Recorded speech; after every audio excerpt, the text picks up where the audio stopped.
I'm making a game about opening mystery boxes so people can fulfill their gambling fantasies without losing their houses. The time is ticking, and every second another gambler loses their home, and we need maximum satisfaction to satisfy our urges. Step 1. Add variety to the filling in the boxes, both mechanically and visually. Currently they just use the same sprite and all behave in the same way, which is kinda boring. Step 2. Add something dumb and crazy just cause it's fun. Step 3. More chain reactions for bubbles. I want popping bubbles to eventually start a lot of chain reactions, which will be super satisfying. Currently there's only one type of bubble that pops other bubbles. That's a lot of bubbles. Step 4. Balance tweaks. That's the boring stuff that I'll lightly touch on later. With my goals set, let's get to the first task. Also Wishlist Unboxathon on Steam if you think my game is cool, please. I don't like how all the filling looks the same and reacts the same way. Half of that problem gets fixed pretty easily, as I conveniently happen to have a spare filling sprite lying around, which I can just add to half of the filling randomly. The other half is more tricky though, because I need to come up with a new mechanic. Funnily enough, what inspired this mechanic is a mobile gacha game, a fellow gambling game.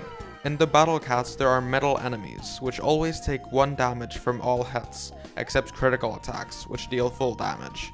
I thought I could bring this over to Unboxathon, where even if you one-shot all the fillings, there are metal fillings, which always take a certain amount of clicks to destroy.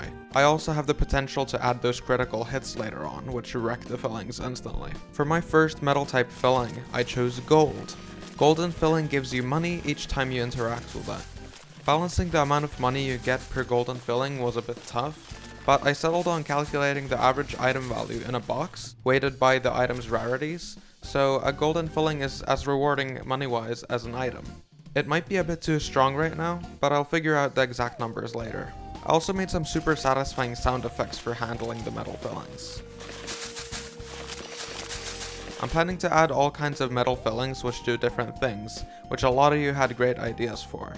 I've just moved out for the first time, so it's time to get wild. I can remember I always wanted to be a gangster. Well, I want to be responsible, so I'll just do wild stuff in my game. So how about a fire laser? I thought it would be kind of fun if you had a little fire laser helping you unbox your stuff. It shreds through filling, and you can upgrade the radius of the burning, the tick rate, and the damage. Eventually you're gonna have tons of little helping hands when opening boxes. Let me know on my Discord if you have any ideas, linked in description. Speaking of ideas, Max Manos. The game is built upon chain reactions from destroying various shapes. Bubble chain reactions! Yay! Currently there are spike bubbles, which explode with spikes that pop bubbles. These can already lead to fun chain reactions, but I want more. What would be better than bombs? Bombs explode. All bubbles within a radius, which you can upgrade. It is quite satisfying. What is not satisfying is getting negative feedback. To be fair, 99% of the feedback I've gotten is positive, but there's always more stuff to work on. Most of the issues have been easily fixable, so here are some of the things I did. 1. Make ascending a box be less punishing and more rewarding instead, by making the difficulty scale less. 2. Speed up the scaling of luck if you're unlucky. Yes, that's a must-have system in a game like this. If you unbox all commons, you're going to get plus 50% luck until you unbox a mythical. Also on top of that, if you don't get a mythical but you do get rares, you still get plus 10% luck. This then resets when your high roll of a mythical comes around. Some other unrelated small things I did are add a glow of the rarity to the items to increase the hype when you get them. Make items appear more inside the filling than on the bottom of the box by adjusting what range of layers the items spawn in. The game's a lot better now and I can't wait to add more. Subscribe for more. Bye!